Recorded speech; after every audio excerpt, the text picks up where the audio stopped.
Hello and welcome everyone to week 7 of the Oceanic Pro League. My name is Julian Pastry Time Car. Joining with me tonight will be Jake Spawn Tiberi as we count down the final week of Split 2 of the OPL. Yeah, and some huge games coming up, Pastry Time, and a lot on the lines. A lot of teams can still make playoff contentions. You know, 4th place currently being grabbed from AV, but Sin, Immunity, even Absolute, all right behind them. Yeah, they're so close here in the standings. It's just been absolutely insane. I think we've come this far, so close to playoffs, and already we've gotten just a couple more games to go to decide who's going to get to make that top 4. Yeah, exactly right. Only 2 locked in currently. The top and the bottom, everything in between up for grabs. Yeah, let's have a look at today's games now as well. Remember, only 2 more days of play left. We start things off here. Dials and Absolute, and then Chiefs versus Sin. Yeah, then Legacy going to be taking on Sudden Fear to see if they can solidify their 2nd position, and Immunity will round out the night against Avant. Yeah, so lots of tough games, lots of great teams and players playing as well, but we'd like to know who you guys are backing tonight as well. Get on Twitter and use that favorite hashtag, IamOPL. Yeah, and if you need any of the information from the previous games or you just want to check out the standings for yourself, head over to the website, oce.lolesports.com. And as we said, week 7 here, the last week of the regular split here, Spawn. And we've sort of seen 2 teams really be on top. It's once again Chiefs and Legacy. Yeah, exactly right. Both Chiefs and Legacy playing phenomenal League of Legends. Legacy just narrowly meeting out from delivering the final defeat to Chiefs this week, last week coming. But we'll have to see whether they're able to finish the split strong. We will, and with that, let's check in with the standings and see where all of the 8 teams lie. Right now, we said it already, Chiefs and Legacy right at the top. They're locked for playoffs right now. The Chiefs are locked for first as well. But it gets interesting in the next 4. Dials, Avant-Garde, Absolute, and Sin are all really fighting. Yeah, exactly right. And if you are Absolute Sin, you just can only win and hope Avant finally do slip up. They've got that 1-game buffer between them. And Team Immunity, they can still make playoffs. They need a couple of planets to align in their favor, but they're looking to make a late push. Yeah, and unfortunately for Sudden Fear, sitting at the bottom of the ladder, that's where they'll stay for the rest of the season. But they do have to think about relegation now. They're going to be facing probably the strongest challenger team, and OCS is just around the corner as well. They'll need to be prepared and get momentum with their last 2 games. Yeah, exactly right. It's about putting in some big efforts for the final week. See if you can get any form of momentum heading into that relegation period, because you mentioned top team going to be coming for them, and Sudden Fear, they've looked on the rise. We have to see whether they can continue that improvement. We can, and all the teams have really stepped up towards the end of the split. This is crunch time. This is almost playoffs time. It's where you expect teams to really put their foot down, and we said already, top 2 almost locked in, top 1 locked in so far, but the rest of it is up for grabs. 3rd and 4th, our last 2 playoff spots, 4 different teams at least are fighting for them. Yeah, exactly right. And you know, Direwolves, they can go into some 4-way tie situations. Weird stuff can happen everywhere, but looks like it will be a lot on Avant to see whether they can clinch that 4th position. They can. And with that, let's start with our first game. We'll have a look into what we will be getting for our opening match. Like we said, lots of playoff dreams on the line here. Just so important for these teams to make sure they do the right thing and get those wins. Yeah, it certainly is. And, you know, Direwolves up in our first performance. We have to see whether they're able to continue to build any momentum and come through with that victory. Because, as we said, they can clinch 3rd right now if they're able to win. They can. It's just a matter of, you know, can they do it? So we're going to see Dials versus Absolute. It's going to be an opening game. And this is their playoffs of the same. We look at the Dials. They want to secure 3rd. They still have not secured it yet, though, so they do need to eke out those last few wins. Yeah, they haven't even secured a playoff spot. If that weird situation does happen and they drop the last couple of games, Absolute, you see on the other side, they are 1 game back. They've made a late push coming through here. They're still in the run for playoffs. They can place anywhere between 3rd or 7th, but 7th isn't where they want to be. Lost tonight reduces their chances significantly to be able to make that run. Yeah, all the teams pretty much at this point have to win out no matter what, especially if you're still in contention for playoffs. And Absolute have honestly made a late surge here. The fact that they're even in contention for playoffs just speaks to how well they've done in the last few weeks. Yeah, exactly right. And they came through. They're playing new AD carries. They had a mix-up in the mid lane, and now they're back with their starting roster. They seem to be playing a little bit more consistent League of Legends, and Corky is a huge pick for them right now. Yeah, first mate, that sub 80 carry. Not sure if he'll be playing tonight, but not a bad man to have on your roster. And we look over, he is back. First mate going to be playing once again as we get into Champ Select here. Dials on the blue side, Absolute over on the red, and Chippies is back. King unable to play tonight, so another substitute 80 carry for both teams. Yeah, Chippies had an okay game last week, picked up the Civil, was able to at least contribute to the late game team teamfights, got picked on a little bit in lane, you have to say, but he's teaming up with Nada in the bottom lane. Experience coming through there for the Direwolf support. Recently joining the roster, but a very integral member, you feel, if they are going to make that late playoff run. Yeah, Nada's been looking good on the Direwolves. Like we said, do need to secure a win, start to get towards that third playoff spot, as we do see the bans have already started. Now, Kalista, Gragas, the first two there for Direwolves, and Cassin in the ban for Absolute. Yeah, don't want that one to go to perfection. Very target ban coming through there for Absolute. Maybe they have something in mind that they want to run into the mid lane. We see that a lot of people actually like to take the Cassid into Victor at the moment, see if they can shut him down throughout the mid game. So maybe mid base trying to prioritize that champion. Yeah, maybe we'll have to see. We actually saw Twist of Fate from both these players recently, so that could be a thing as well. Sivir, though, the ban from Absolute, going to be that AD carry we saw Chippy's play. And Rise, despite the change, we're on 5-12. Don't forget, he has seen a couple of changes, couple of nerfs. Rise still very strong. Yeah, exactly right. And Sharp still not wanting to pick that guy up in the top lane, so they blue side ban it yet again for the Direwolves. Don't want to give that one over to Jack Attack. He was the first player to bust Rise out in the OPL. Had a decent performance on it, but not going to have the chance tonight to prove that he can definitely play. And Azir, actually, the last ban there does leave that Twisted Fate open, but for now, we are going to start with Rek'Sai in the jungle. Yeah, Cyber, just a very aggressive jungler, wants to impact lanes early, get in there and really try and catapult Perfection ahead where he can start impacting the lane. So I like that they've gone with the gank-heavy jungler first. I like it as well. Sybil's definitely been, like you said, aggressive, looking at the best of times. So absolute a nice response here. We are going to have Alistar, a very popular support, a big pick for Nada, but Midbeast just takes away Twisted Fate. Yeah, Twisted Fate gets picked up by Midbeast, and that's a huge pick away from Perfection. You have to say that when he was playing it, sacrificing his own lane to getting his teammates ahead, this time a lot of pressure on Midbeast. You have to make the Destiny work early, otherwise it's not going to be I guess, strong enough pick away. No, we saw it from Midbeast. Looked okay, but not the same aggression that we usually see from Perfection. That man just ultimates on cooldown to try and kill people. Yeah, exactly right. And you see that right now he's hovering the Fizz. That would be a huge pickup if he's able to make that one work, because Fizz just able to take out the TF at every stage of the game. Yeah. We've seen it a little bit in the top, little bit in the mid lane, but I would expect Perfection to launch himself onto that champion. Locked it in there as well, I believe. So Fizz going somewhere. Strong counter pick to Twisted Fate, if that's what they want to take away. Considering another pick, though, looking at the Morgana potentially as their pick away here for Sybil. They've already selected their jungler, so of course that's going to go over to Sybil, their jungler, but it is going to be Morgana, probably for Nada in the bottom lane. Yeah, and you know, it counters a lot of the aggression that will come out of Alistar, at least in lane. So we'll see whether he's able to make that work or potentially roam around the map, look for the picks. Maybe they'll lane swap, see if they can get Chippy's a 1v0 and secure some all-important farm on their new AD carry. And I guess, yeah, Chippy's being the addition here. He is a sub. We've only seen Sivir from him. He was playing support, I believe, and I think jungle or top at one point, top lane actually, for the Dolph. So he's done a lot of work here as a substitute, but we've got Jack Attack's marker locked in. First mate takes away Corki. Absolutely zero surprises. Yeah, 100%. I'm surprised it wasn't on the ban list, to be honest. He's got something ridiculous like a 33 KDA on the champion coming in here.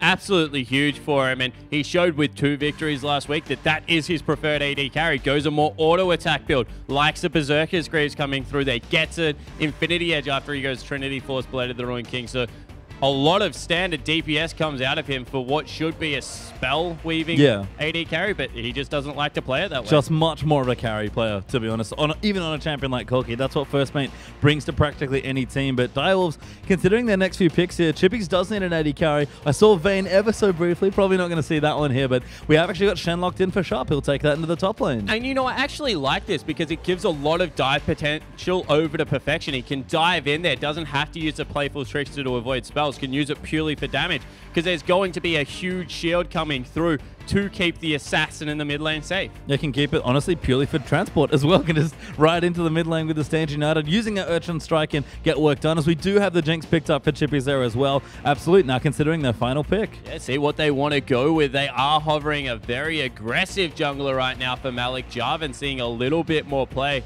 around the world.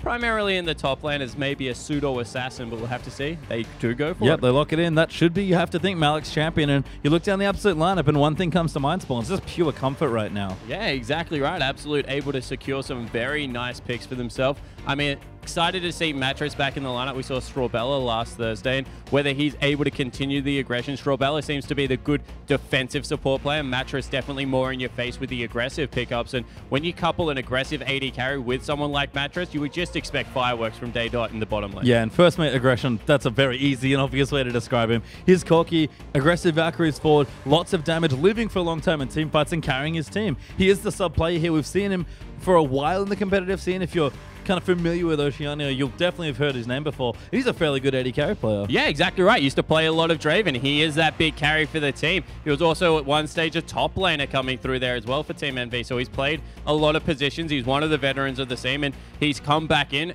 emphatic fashion, continued that strong play. And this game is so important for Absolute. They need to win this to continue their run towards playoffs. Otherwise, they're just counting on Avant to lose. And that's not a situation you want to put yourself in. Avant being very strong in the last couple of weeks. Had some up and down moments as well, but you would expect them to try and close hard. Yeah, I don't think I would bet on Avant losing right now. That team looks excellent in the last few weeks. Again, also trying to secure their playoff spot, which we'll talk about more as the night goes on. But we can see the team comes on your screen, and let us know. It's pretty interesting stuff between them as far as the picks go, but let us know on Twitter who you think is going to win. Use the hashtag DWin for the Direwolves or ABS win for Absolute. Yeah, and we've spoken a lot about what Absolute get out of this win, how they still continue their run. Direwolves, if they get this win, they secure themselves at least third spot, and that's so good for them. Means that they don't have to go up against the Chiefs. Their scary side of the playoffs is number 1 and 4, so we'll see whether they're able to continue this run without their star AD carry. King now noticeably absent for the second game in the row, and will we see whether Chippies can continue that performance that he had game 1, or will they try and focus him out with some good Jarvan ganks early in the game? I mean, you have to think, you said it already, the aggressive bottom lane here coming through from Matchups and First Mate. You have to think they are going to be looking at Chippies. He saw a lot of attention in the last game they played, but Perfection and Sharp and Sybil sort of all stitched it together and managed to find themselves a win. If I'm Absolute right now, I'm absolutely targeting this bottom lane out. 100%, and Sharp did show up last week. He proved that he can be the carry when his team needs him. Perfection is playing incredibly well, so cannot overstate that you might have to give some attention to the mid lane. Mid Beast will struggle with Twisted Fate. If he's ever caught in transition looking for that Destiny, maybe he's just not paying too much attention. Perfection has legitimate 100 to 0 potential from level 6 onwards, so this is a lane that Perfection should be able to win. It's rough level 1 to 5 because of the stack Deseract that does come through, but onwards from that point, it's very easy for Fizz. And that for me just feels like the Fizz thing in general. Like, before you get your ultimate, things can get a little shaky. Yeah, it certainly can. There are some matchups, like Melee especially, where you can bully around. I'm looking at like Yasuo, where there's not really a bad time for you in the lane, but definitely against a lot of ranged champions, you just have to kind of weather the storm. You use your health as that resource. Get a flask, get some potions, make sure you stick around for the last one so you have 4, and then just continue to trade CS for your health pool until you can go back, get some boots, as well as the Sheen, and just try and kill everyone. Yeah, and that's Perfection to a T. He loves to get aggressive. We've seen him roaming around. He's played some scaling mid laners as well. The Vladimir and Azir sort of come to mind as picks that he's quite proficient on. But if anyone's going to have a good idea of how to counter Twisted Fate in a lane, it is going to be Perfection. Yeah, it certainly is. He's one of the 3 legacy Twisted Fate players that we talk about. Perfection, Swiffer, and Kenzie, all there in the mid lane, all play a really good Twisted Fate, and they've all been around for so long. So we'll have to see whether he's able to continue that. And now playing against one of his mains, this is a really good feeling when you know the matchup inside and out. I'm sure he's been fizzed multiple times on TF from the other end. He's going to be able to look to deal some punishment of his own. Yeah, and look, Perfection's a player that he might not be the best Twisted Fate in Oceania. That's, I think, up for contention, but he's certainly the scariest given the number of bans the man draws on the champion. Yeah, 100%. People think that he has a limited champion pool. I think he's done a lot to dispel that myth. It was only a week ago, I think, that teams were throwing 3 bans at him, and he was pulling things out like Vladimir and doing a lot of work. So, yeah, pressure is on him, especially with the sub AD coming through and a new support player. Nada has looked like he's his aggressive self. Nada is one of the people that if he falls behind, he will single-handedly try and win or lose you the game as quick as possible because he is just such a playmaker. We saw that against the Chiefs. And, with a safe top laner, with Perfection in the mid lane, that was something you felt they needed in Shuffer's absence. They needed the return of the Flash Bros down to the bottom lane to really give them some danger. Otherwise, Sharp was just getting picked on, camped out. We saw Legacy do it time and time again and just punish the top side of the map. Yeah, 100% agree here. And it's been nice to see the Dials with Nada sort of playing a little bit more like their old selves. But I look honestly at both team comp spawn, and it's just aggression across the board. Both these teams love to brawl in the early stages. Yeah, it certainly is. And it's about, on the side of Absolute, to catch them off guard, make sure that they have the team fights on their terms. But in a raw 3v3, 4v4, Direwolves just have so much strength. Well, they do indeed. We'll have to see if they can leverage that at all as we're going to get into the game. Hop over to the caster desk with Atlas and Rusty. Thank you very much, Pastry Time. And Welcome, ladies and gentlemen, to the caster desk. This is going to be massive going into this game. And look, Direwolves just focusing out this Twisted Fate pick, saying you're not going to get anything done. But I'm looking at first, mate. This guy's got his Corki again. Yeah, that guy, man, his KDA is through the roof right now. Has had a ridiculous amount of work done on Corki. Corki is a champion undefeated in the OPL right now, up against the Direwolves, looking to continue that winning spree. And on the back of first, mate, from what we've seen so far, is a pretty high chance it will. Yeah, first, mate, actually with the highest KDA for a single game in the entire OPL. He's only played 2 games, already made them count. But, of course, we'll see whether he can do it again. That was against different competition now up against the Direwolves. They're going to be a tough opponent. And, look, I like to see Chippy's on the lineup, but they might be missing King another week in a row. Yeah, that's right. Up against first mate in particular, as we have just mentioned. Maybe Chippy, he's not an AD carry mate. He is a top main, so not always the most ideal scenario to have him playing that AD carry role. We've only seen him play Sivir, so can he put it together in this game? Well, we'll see whether he can, ladies and gentlemen, as we hop onto the rip. Direwolves against Absolute for our first game of the night. Perfection taking the Fizz into the Twisted Fate matchup, and Midbeast must be pretty annoyed about that one and pretty ready to level up some wild cards and try to stay out of the lane. Yeah, we might see that cooldown reduction to Twisted Fate where he just doesn't want to be a part of the lane, and we're actually looking at Direwolves potentially face checking. Yeah, there's the gold card. Nada's going to get knocked up as a 3-man knockup with the pole rights. First blood already to first mate, sorry, is Sybil. He's going to have to flash away. Absolute. Pull the trigger very early. Nada walking directly into all of them. A very easy trigger to pull, and they find a very simple first kill right there. A little bit of over-aggression there, placing 1 ward down. Actually, not even placing a ward, just straight walking in. Yep. Yeah. That's interesting. There.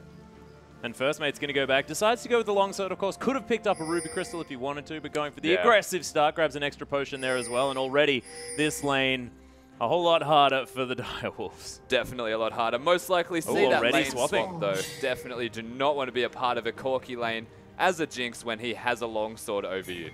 You almost don't want to be part of that Corki lane anyway, even if it's even, especially paired up with Mattress on the Alistar, of course. The Alistar Corki, that's a heck of a lot of burst and a lot of CC potential there as well. So, Absolute not going to be able to get that 2v2, and Chippy's just hanging out by himself there in the top lane. And Nada nursing his wounds.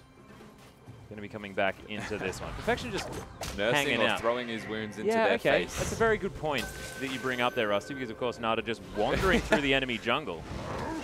He's not done yet.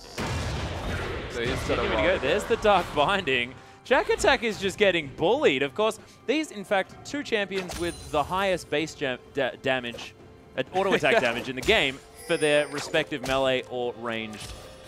And you know what? It was not only obvious that Nada won that, the fact that he got all of this extra gold just from auto attacks as well was wonderful. Midbeast taking a little bit of damage there from the playful Trickster. Perfection just going to be chugging through these flasks as well. Any harass from Midbeast is going to be wearing off, and already towards full health once more. So Perfection well and truly in control of this lane, but that's what we were expecting. This is a very interesting jungle path to be chosen here by Absolute. Looking to make it hurt, but going for the Krugs instead of their own red. You can see Direwolves have a ward on that red buff from the aggression that's been placed there, and they've conceded themselves a 3 buff. Yeah, and it looks like the fast push potentially on here on the bottom side of the map. Malik, he's coming through. He's going to have that standard there to boost everyone up, and Nada stealing away a red buff here, as you were mentioning before, but might be in trade of a turret. Who necessarily wins? I mean, Malik is going to be behind, but they're going to lose an early turret. Yeah, so it's going to come down to if Rek'Sai, if Sybil can make an impact by having that 3 buff start. He's got his top laner working around with him, of course, so direct experience not directly favoring the side of Direwolves. They are sharing it, but in saying that, the tower's going to be worth a lot more gold than a red buff. Yeah, Absolute already with a slight advantage as far as that gold is concerned, pulling ahead to close to 1,500. 20 CS to 15 as well in the mid lane, but Perfection with quite a few minions to clean up. As the Direwolves, they are going to answer. Absolute going to be taking a dragon at the same time. Seemingly one step ahead right now, Absolute, of course, finding themselves the dragon and the tower whilst Direwolves are left to respond. But again, we have to touch on the fact that the jungles of Direwolves are going to be far, far more ahead. If they can make this dragon work, it's not a direct money amount that they're going to get from it. Yeah, we'll see how they're going to transition into the next stage of the game as well. Absolute already with quite a few advantages picked up for themselves, but that may change as we move forward. Direwolf's going to even out the gold somewhat here by picking up this top lane outer turret, and it is going to be within 400 gold once more. Yeah, Jarvan quite good at this 4v0 style that we are currently looking at. Of course, having the E that you can put down the flag, benefit the rest of your team, give some armor to everyone, some attack speed. So all in all, a very good pick into this draft if that's what they were looking to do with it. Yeah, and of course Jarvan sort of pulling himself back into the meta just a little bit. Why is that, Rusty, now that we're on 5.12? Well, he just suits it a lot better, I find, that just the way that he goes around the meta is a lot more suited to the rest of the team comps, the play styles that we're starting to see now. All in all, he's very strong again, but it's mostly for that reason. Okay, and of course, moving his way towards the top side of the map. Looks like the fast push is well and truly on as First Mate now building towards that Phage. Was unable to pick up too much more as the pickaxe is going to be gathered there by Chippy. So a bit more auto attack damage available for the Jinx. But it's going to be absolutely fine as Absolute just going to be pushing with this Corki all day. Yeah, they're looking to get towers down. They're not looking to fight directly just yet. And it's interesting, of course, they're doing this against the Jinx, which is not something you're often used to saying or seeing. But they are making it work so far. And it is also worth noting while we're looking at the mid lane, the difference in their items as their first buy. Yeah, of course, completely defensive start here from mid-base picking up that Negatron cloak. Is very interesting. Perfection decided to grab a book and, of course, a ring there as well. Mid-base starting to actually do a bit of hurt there with the turret auto attack. Of course, that one's going to hurt. Of course, it is going to be doing a bit of damage, but having the Negatron Whoa, Ignite down in the bottom lane. Direwolf's looking for a dive here. Sibyl's going to pick up some turret aggro. Immediately flashes out to Jack Attack, but Sharp's teleported in. Picks himself up a kill, and they might be able to pick up the turret as well. Jack Attack thinking it was making a play to get out there, but the fourth member appears in the background, picks him up, and they clean themselves up a kill. Most likely the turret, but the answer is already here from Absolute again. Yep, able to take down the outer in the top lane as well. These turrets very, very similar on health, and Absolute, they grab theirs. Bottom lane going to fall down as well, but the kill goes over to Direwolf, so slight advantage. Only very slight, though, the advantage, of course, around 300 gold. Not worth mentioning, but whilst we have a look at the actual map and the fact that it has completely opened up now, keep in mind that they've got a Twisted Fate from Absolute. Now, there's no tower to run back to anymore. His ganks are a lot more potent. That's a very good point. We'll see whether we're going to see a little bit more from mid-base, sorry, as this game goes on. Of course, Mattress did play mid lane for this team once or twice. It does get a little bit confusing, of course. I think it's probably about the 4th or 5th unique lineup that they've brought. Absolutely. Definitely utilizing their subs, this team. Most definitely. They've found themselves in a lot of interesting positions. Seemingly have made it all work, though, so it's nice to see them back in more of a standard team style.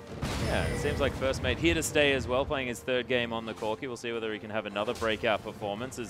Only a kill going down a piece so far. And who does this suit? As this game sort of calms down a little bit, is this better for the Direwolves moving forward? If the lanes calm down to the point where standard lanes do start to break out, it may start favoring Absolute just because of that Twisted Fate. Jack Attack still having his teleport available, of course. If the game continues to slow down even further, finds an advantage in terms of Dragon Control, which isn't available just yet, but it will be up most likely before the teleport from Sharp. I like how decisive you sound. Yeah, so it's completely decisive right there. I feel completely fine. But Destiny's going to come through. Sharp is going to be the focus. Does use the Shadow Dash. Mid-Beast able to get the card off in the end, though. Forces the flash out of Sharp. Loses about half of his health, but he's going to be fine in the end. Direwolves now with an opportunity to make some plays. They don't need to play around that particular spell as First Mate forced Valkyrie very quickly. Yeah, feeling the power of Fizz right there. But the teleport, the taunt in particular from Sharp, very important and clutch from him there to save himself, distance himself apart from that Maokai who had the Twisted Advance ready to go, but could not find himself in range without using a summoner, and that summoner wasn't up. Not quite yet, still. 500 gold now, approximately the lead for the Direwolves is Absolute. Going to get something done. 1 minute and 20 on the Dragon as Jack Attack's going to clean up the top lane. Direwolves, after that first blood went down, definitely been able to normalize this game quite effectively. They have definitely slowed everything down, and you can see even the difference between junglers right now needs to be respected. Sybil able to bully completely Malik out of his own jungle. If he looks to do that, of course, the rest of Absolute looking to stop that from happening. But the difference, a Cinderhulk compared to a Health Crystal with the makings of what is going to be a Cinderhulk, not even close.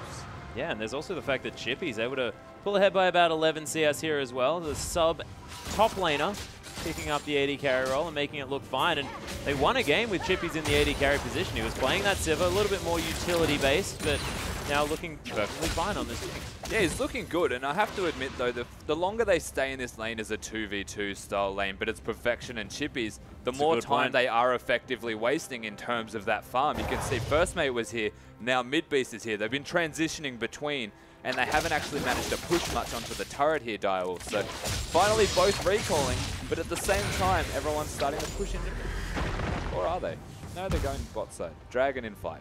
Yeah, it looks like Sharp has just prepared the bottom lane as well. Looks like he's frozen that one out there for Chippies to just pick up, farm it out as he sees fit. Midbeast's going to be able to take down the Rift Scuttler and Absolute start up the Dragon immediately as soon as it's fallen.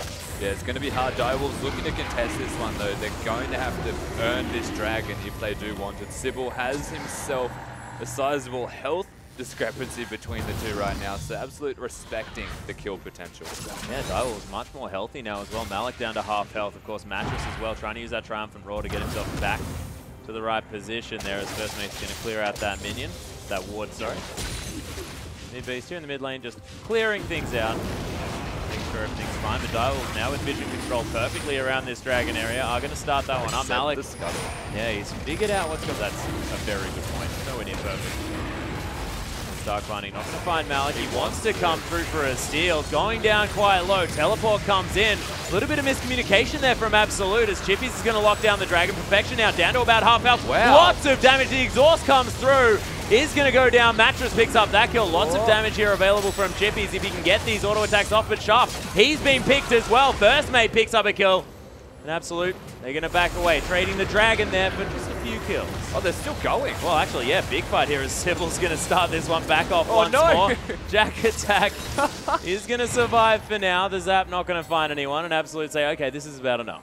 Yeah, they found all of the kills that they could from that. They take Perfection down, control him with rapid succession of spells. A phenomenal combo between all of the Absolute members to ensure he goes down before he can even use that Troll Pole. Absolute looking to push mid, they're not going to find it. But on the back of a Dragon trade, 4-2 kills, not bad considering it went on to Corki again. Yeah, and it's a big deal as well, but we're going to see it again. So the Jinx and Fish both missing at the start of the fight. So Jack Attack able to commit very hard to ensuring that happens. Perfection not having a chance to do anything. And Sharp overcommitting, hits a great taunt, but it's not going to be enough to save his own life as he does go down. 2 kills here for Absolute, but they did lose the Dragon. Yeah, so 1-1 in Dragons now. Absolute able to pick up that very early one, but does mean if they are going to go for that sort of 5-Dragon rush that a lot of these sort of mid-game team comps want to do, it's going to be unavailable for an extra 6 minutes. Yeah, a very interesting item decision here from Midbeast on that Twisted Fate, looking to go straight for that Abyssal Scepter, make up for what is lacking by the Sorcerer's Shoes, and most likely going to go for the Lucidity Boots instead because he's got that extra early game Magic Pen that he has already needed. The other thing that I was thinking was he could potentially go for the Mercury Spreads at the same time. Yeah, of course, you do want to be able to get away from a lot of the CC potentially coming in there, as Chippies might be able to lay down some Flame Chompers, anything like that. Dark Bindings coming down, taunts from Sharp. There is sort of a lot of CC that's mitigatable with that tenacity if he wants to. Yeah. Twisted Fate, though, very, very frontline centric when he uses his ultimate, generally speaking, to get into the fray. So not a bad decision when you have a look at what they do have to offer on Direwolf. So we'll see what he wants to go, of course. Does need a bit of cooldown reduction. Morello's Lucidity are the standard to make sure you get that. Yeah, Midbeast is going to be able to lock down that blue buff. Now, only down by about 6 CS. First Mate doing his very best to try and pick up some farm. Has been falling behind, actually, in comparison to Chippies. And it's exactly what you were saying. It's the fact that First Mate and Midbeast have been sitting in a similar lane for quite some time. They have been kind of transitioning between farm, taking every second wave each, so you can tell the amount of farm and the way that the dial has been working around their minion control in particular, though. They've been giving Chippies farm on a silver platter. Yeah. Every other lane, letting point. it push and then leaving so Chippies can farm it. Looks like the siege is well and truly on here for Absolute, though. Down to about half health is this outer turret. Lots of poke coming in from Mid-Beast and First Mate as the Corky Rockets starting to do a little bit of work. Almost with the Trinity Force. Doesn't have the Trinity Force or the Sork Shoes yet himself. So between Mid-Beast, Jack Attack, First Mate, there's a bit of poke, but it's not going to be an overwhelming amount. The big scary factor here is the Direwolves, in terms of their direct wave clear, are looking exclusively at Chippy. Yeah, absolutely. Now going in for the final push. Everyone bunching around this one. Of course, with 2 members missing from this fight, not going to be able to keep the turret of the Direwolves, and it just goes down here to Absolute. That's right. As we say, looking at Chippies for wave clear, there's no way a Jinx can get that close to too many members of Absolute without having a threat of dying. So a very easy tower pickup there from Absolute, exploiting the numbers advantage, and I guess the general lack of wave clear that is present from Direwolves. Yeah, it was nicely timed as well, because now First Mate can head down to the bottom lane. That wave just pushed back after Sharp had frozen that one out, so Absolute sort of losing the minimum, making sure they grab that turret. Not a lot to trade here for the Direwolves. No, they might be looking at going mid themselves. Of course, Sharp Nada sitting here, and there is a Chippies on the way to push, but 3-on-3, it's going to be very difficult for them to push anything. And you have a look at this Direwolves side and what they're really looking to do with their comp. I don't think a whole lot of it revolves around pushing unless they've already found kills. I'd say that most of it revolves around successful skirmishes and translating that into kills. Well, Destiny's going to be popped, looking for perfection here on the top side of the map. Gold card does get locked here by Mid-Beast as the exhaust comes through. Jack Attack up here as well. Super Mega Death Rocket not going to find anyone, but there's the fish on a Mid-Beast. Does manage to get out the gold card, but it's not in enough time as Jack Attack does pop the ultimate, and he's going to fall as well. Beautiful use of the Stand United, and Direwolves managed to pick up 1 kill.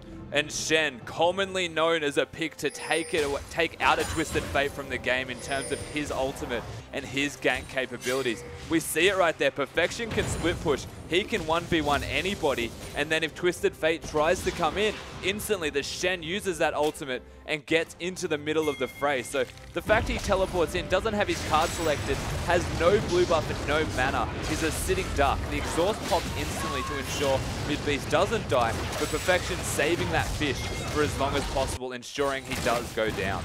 Yeah, really nicely played here by the Direwolves. Just calm and collected. Destiny's coming through. Okay, just use the Stand United. Everything's going to be fine. So absolutely. Back to the drawing board just a little bit. I just don't think that ganking the Fizz is necessarily the best idea, just because he's so tricksy, able to get around from everything. As Mattress looking to try and grab Sharp. Out of range of the headbutt Pulverize for now, though. Absolute just going to be smacking it. Not exactly easy to gank Sharp at the moment. He is very difficult to kill, super tank. But they do try. Mattress just trying to make something happen. More so just get a little bit of control of that top lane. The teleport available for both. No Shen ultimate available, so they're both going to have to use that to get into this next fight. Yeah, nice dragon take here by Direwolves. They were already in position as Mattress is coming through, but it's already down to about half health. No vision, as you can see, available for Absolute. There's the ultimate from Mattress, but Dragon's already dead. Sybil able to teleport out if he wants to. Tunnel out, sorry. It's Absolute. Oh, they're trying to start this one. There's the flash on Burrow. Mattress getting taken down very low. He's going to die. Mid-Beast, he's almost dead as well as Sharp picks up a double kill. First Mate completely zoned out of the fight. The Rockets coming through. First Mate with a really interesting play. As Perfection going to go down very, very low. Jack Attack trying to trade kills. Gets it with the Arcane Smash. He's pretty tanky on this Maokai, but Chippy's able to pick up the ace for the Direwolves. And Chippies did so much work in that fight. It was ridiculous how well he was playing. For someone that's a top main, he never ceases to impress in this AD carry role. But you have to look at how that fight started, and it's Sybil. The fact that he can get that flash engage, they're now going to be able to get the tower on the back of that. And this game's starting to turn on its head a little bit. Yeah, Absolute beginning to lose control, but we're going to see it again. That flash on Burrow. Yeah, the flash on Burrow was great. The fish at the same time, Sharp at the same time also. They get the perfect engage. First Mate starts to get a little bit hypey here and over-aggressive as Chippy's hitting some nice crits, takes down the Jarvan. Jack Attack makes a trade in the end, picking up Perfection, but he's only soon to this world, not long for this world. Yeah, he's definitely not long for this world, Rusty. It's hard. It is tough, especially when it's not your native language. Yeah, that's a good point. Because I speak Queensland, don't you? Yeah. Yeah. So look, I can completely understand. Jack Attack. The top side of the map is just going to be clearing out that one as Absolute finally get rid of that pink ward. Sybil takes down a Rift Scuttler as well. Absolute just licking their wounds, wondering what to do next. Yeah, the entire vision control around that Dragon area was in favor of Direwolves. They were ready to do that, and the fact that Absolute essentially committed to looking for the Dragon, it was a big factor for them, taking that super early one. They've at the very least got one Dragon though, so irrespective of how the next Dragons do start to fall, they've got that 6% bonus. Well, we'll see whether Absolute can hold on here, because of course you're looking at their lineup and you're thinking, okay, a fair bit of sort of mid-game power with the likes of the Java and the Twisted Fate, the Corki as well, but haven't really been able to make that execute. But I guess on the side of Direwolves as well, they do have a great comp, especially now that this Jinx has 2 items strong. That Phantom Dancer came out of nowhere. Yeah, that's a whole lot of items for Jinx right now.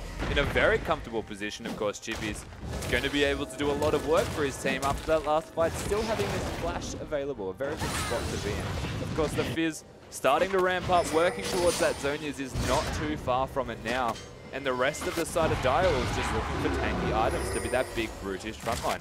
Yeah, already Sharp just going to be ignoring Jack Attack and Mid-Beast in these fights. Of course, First Mate deciding to go for the Sword Boots this time around. Now has a Vampiric Scepter on top of that, but yeah, Sharp is going to take no magic damage whatsoever. And I sort of understand that he's going for some extra poke damage with the Rockets and Phosphorus Bomb, but I think Berserker's Greaves might have been a good idea here too. So he could have itemized directly into attack speed-based, auto-attack oriented build. Having the Trinity Force is looking to spike a little bit more now, and it's going to be weird to say this, but based off the build that Mid-Beast has, his damage is negligible, and he's almost bridging Mid-Beast to the later stages of the game by making himself stronger immediately. Yeah, doing his very best. We'll see how this game continues to form up for Absolute, because Direwolves have been team fighting very, very well. Not really looking like they're noticing the lack of their star AD carry. Sybil and Mattress is going to knock each other around. Sybil not going to get headbutted over the wall though, as First Mate is here. Malik's around as well, as there's the Destiny. Direwolves might be caught out just a little bit, as in comes Jack Attack. Stand United used as well, but Sybil's going to die. First Mate grabs that kill. Fish goes wide as the double knockup comes in. Perfection! Knocked over the wall, exploded at the same time as Chippy's trying to get some damage down, but Mattress right on top of him. First Mate able to Valkyrie out the flash forward. Chippy's misses the zap, trying to get some more rockets as Mattress comes in through the backside, but a little bit suicidal there by the support player. And after all of that, Direwolves not finding many kills at all, only getting the 1 and a 1-for-2 trade total. So a very interesting fight, considering that Absolute were the ones starting that up. The fact that it was that close is commendable from this Direwolves side. Nada already starting half health. They actually catch Perfection here on the Fizz. Knocking him over the wall is Mattress, which is very smart. They take him down very quickly. Malik actually using his ult to escape the Morgana ultimate. And this is where it just starts to implode from this Absolute side. Mid-Beast putting down a lot of damage, but not finding the zap, not finding enough kills. They do pick up Mattress for their troubles, and that's where the trade comes from. All of the beeping health bars of that Absolute lineup. They played the fight as well as they could, but considering they were that low, a very risky position.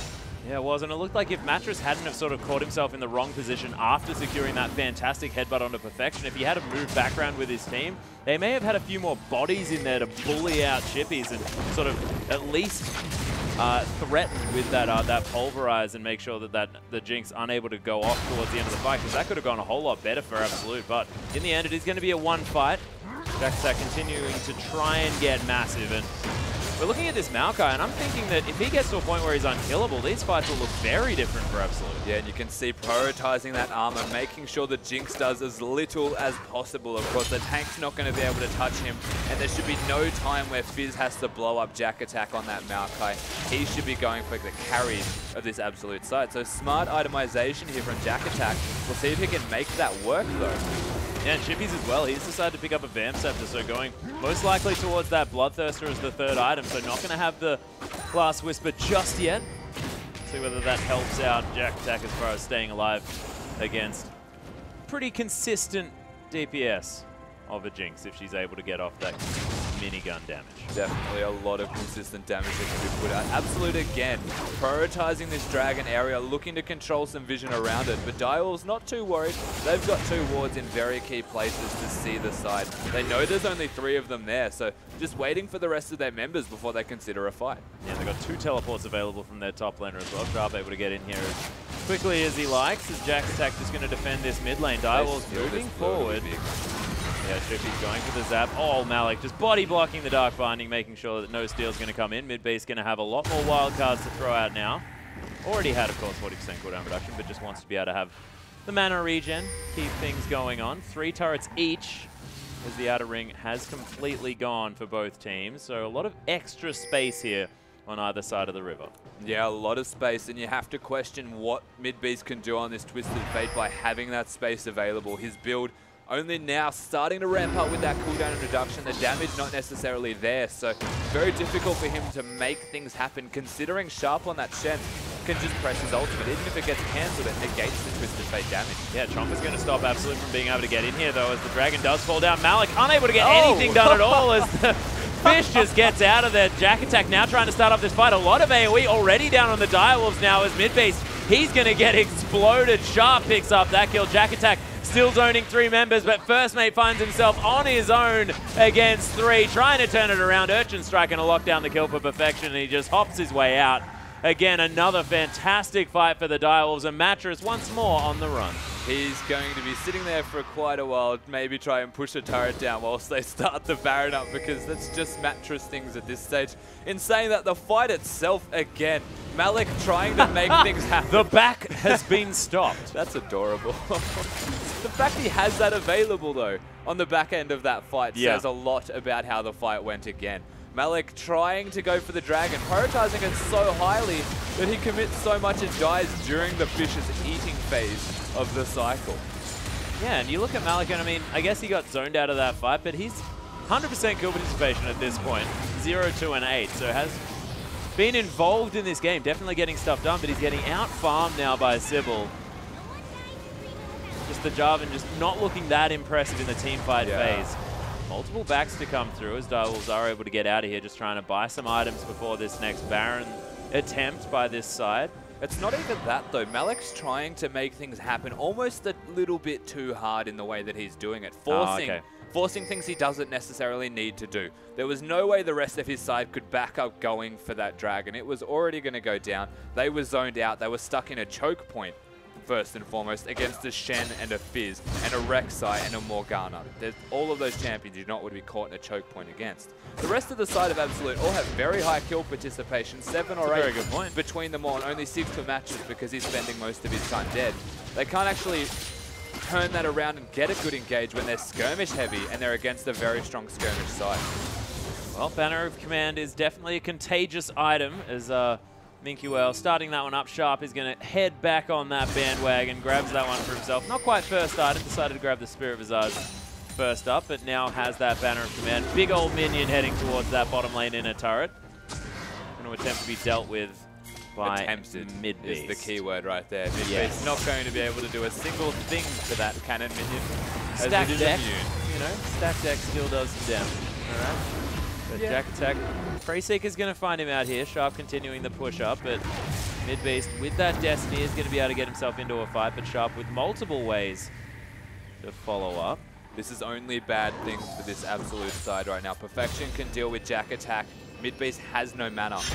Oh, there's the flash, and Chippy's getting taken down very, very quickly. Nice flash to get him out of there as Flame Chomper's here as well. Malik gets the dunk down, but in comes Sharp. First Mate's going to get caught up, but the shutdown onto Chippy's. First Mate just wandering around trying to escape, can't find a good position. He's going to eventually fall down as Dark Binding and Fish both don't find Midbeast.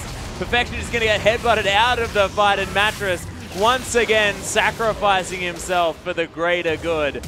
Oh, the flash on Burrow. Midbeast going to get caught up. He does get missed by the Dark Binding, but he's still going to die there as Sybil locks down that kill. Nada just paying attention here, watching Perfection and Sybil rip this tree down.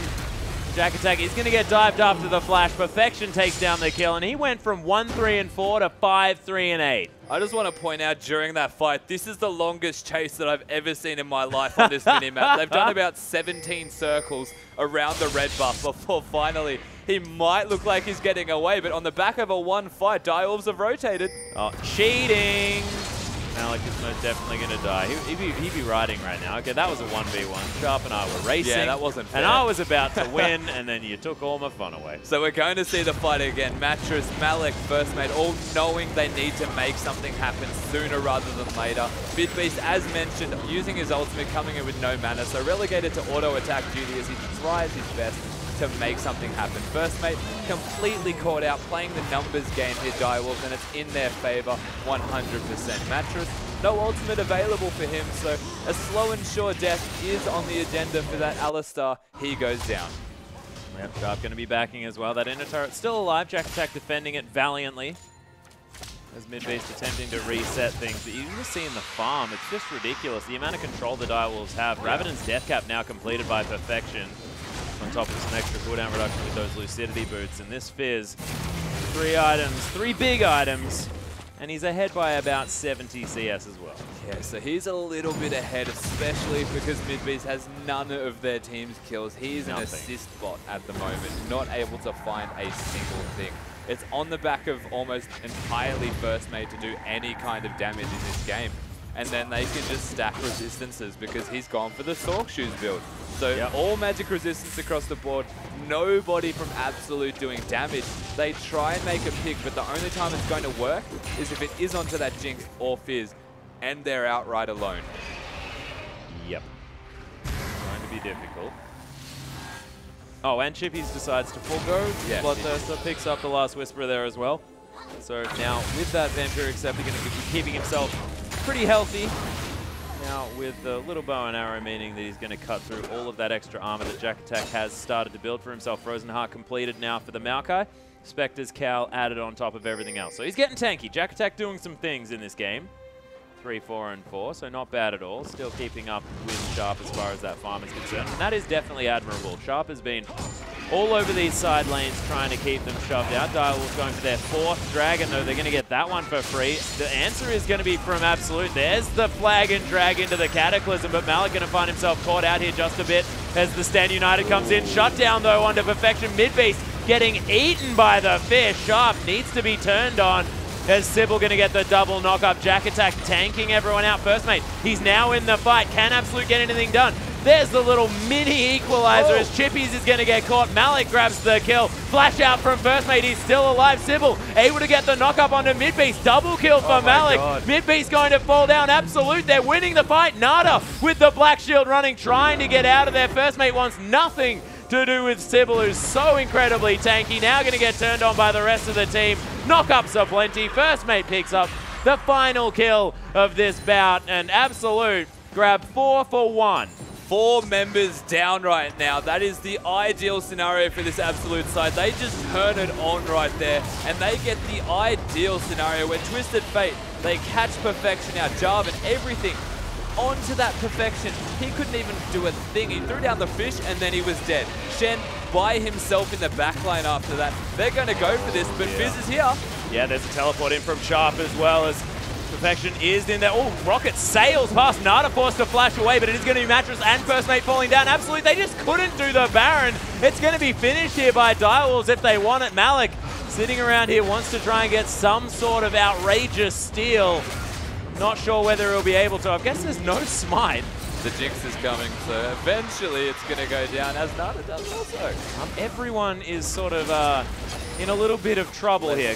Few more dead members of Absolute at the moment, but Midbeast is there. Baron is the real MVP right now. Malik wants to be able to try and steal this. He's got 2,000 health on the Baron. They've stopped hitting it completely. They're just tanking it up forever. Sharp heads over with the taunt, just trying to zone him out. Chippies grabs the kill after the flash was attempted there by Malik. Midbeast is now going to get caught as well. He's going to flash away. Chippies, almost lands the zap. Nice juke there from Midbeast. Mattress coming around, wants to help him out. Direwolves, they grab the Baron, and they grab Malik. The longest fight to ever exist right there, as they just consistently butted heads for as long as possible. All in all, it was a 4 for 1, then it was a lot more than just 1. and then a Baron goes down in favor of Direwolves. So finally, Absolute, they get the fight they're looking for, they make it, and they try and get an objective out of that. Of course, the natural transition after winning a fight. Can't blame him. But winning that fight took them so long that Fizz just casually walked back from the base with his ultimate available and just threw it in the pit. Yeah, and they did no damage to Baron either. No. 30 minutes into the game, and they just didn't have the damage on their side. It was First Mate with Trinity Force Bloodthirster. He still did have some available, but it just wasn't fast enough. The rest of the team unable to get through it, and Absolute threw away what was, you know, a decent advantage, but not everything lost just yet. Just a Direwolf side now with a split-pushing Shen that has a Baron buff. Yeah, and Banner of Command to boot. So it'll be a Banner of Command on a cannon minion, I hope, and we'll see if that can have a big impact as we're waiting for a cannon. Oh, that's unfortunate. Sharp is 2, don't worry.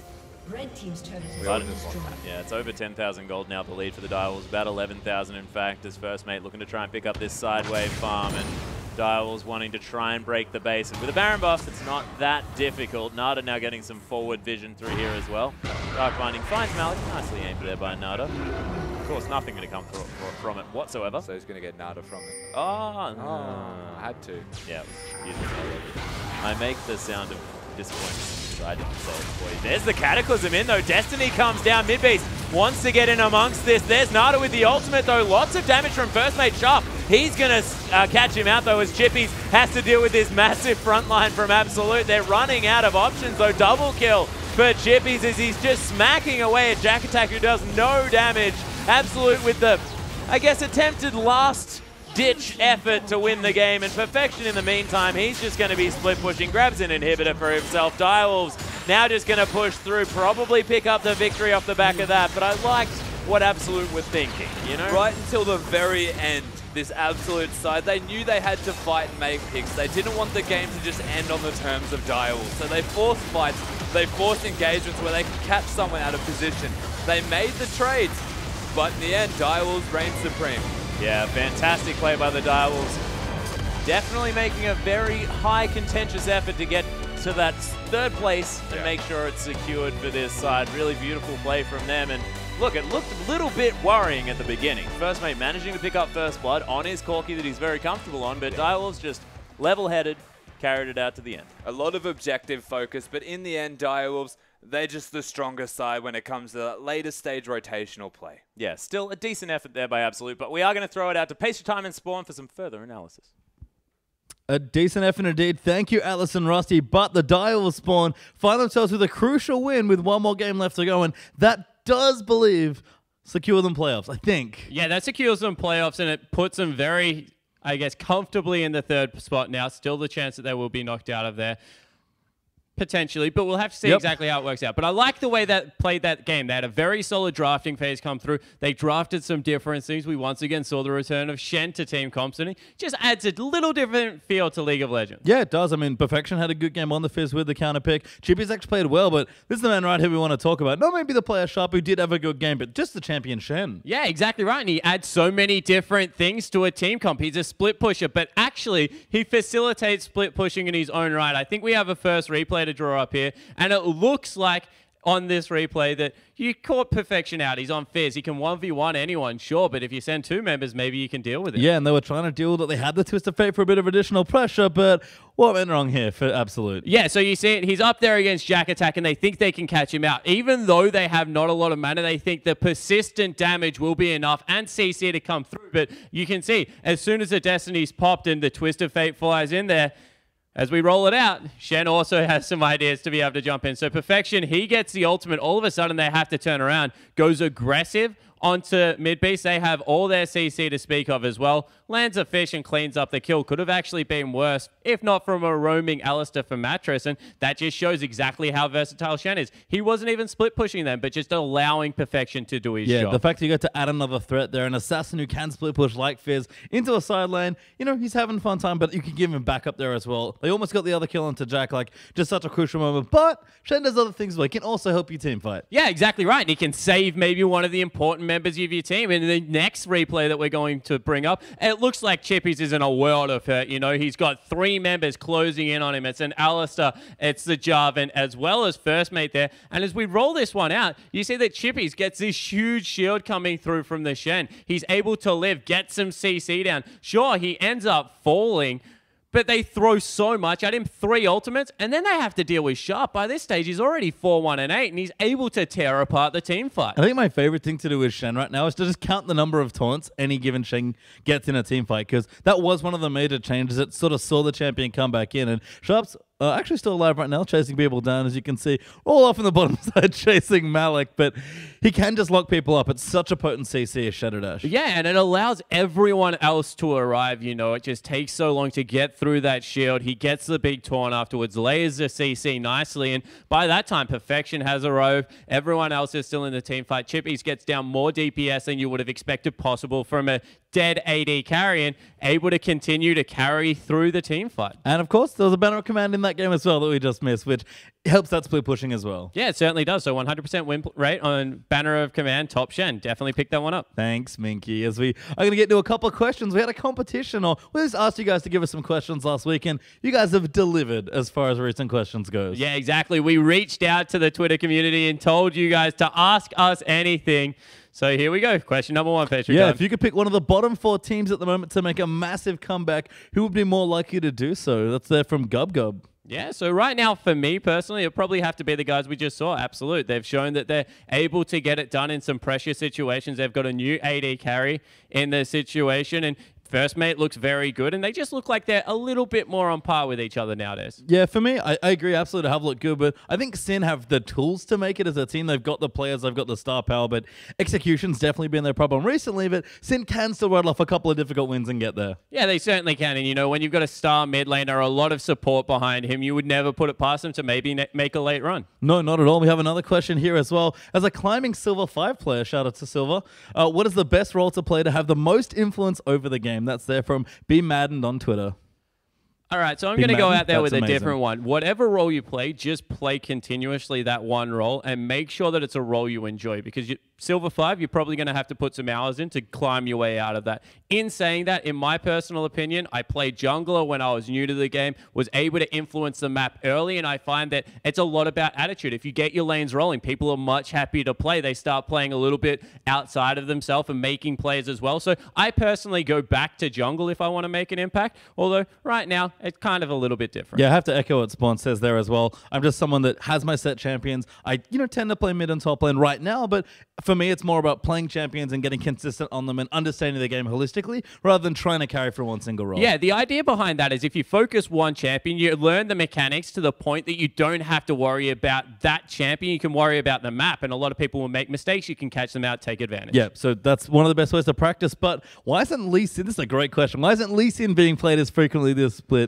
from My T Civil? Okay, so I think the problem with Lee Sin right now is that there's so many tanks running around, and he doesn't really have a good way to deal with them. Lee Sin is great early game. He has really high impact when he's ganking lanes. And then between about level 7-ish, maybe level 9, till about level 16, he drops off until about 35 minutes into the game, where one kick can win a game. And that's what they look for, all Lee Sin players. I'm a Lee Sin player included. You just look for the one kick that is going to win you the game. But right now, because of the consistent mid-game team fighting, the tanks running around, tanky supports, he's just not able to get those picks that we're looking for. And you get those engaged tools from other spots now as well, from the support position, from other junglers, the likes of Gragas, Sejuani, although she's dropped off a little bit, even champions like Rek'Sai. For me, Lee Sin currently with Cinderhulk being a thing sort of accentuates his old weakness where he was great early, but he kind of just became a glorified support by the end of it. Yeah, it's also the change we made to his E, no longer attack speed reduction, and Gragas kind of does what he does in a better way right now. Yeah, just much tankier, able to reduce more damage. To do have another question here.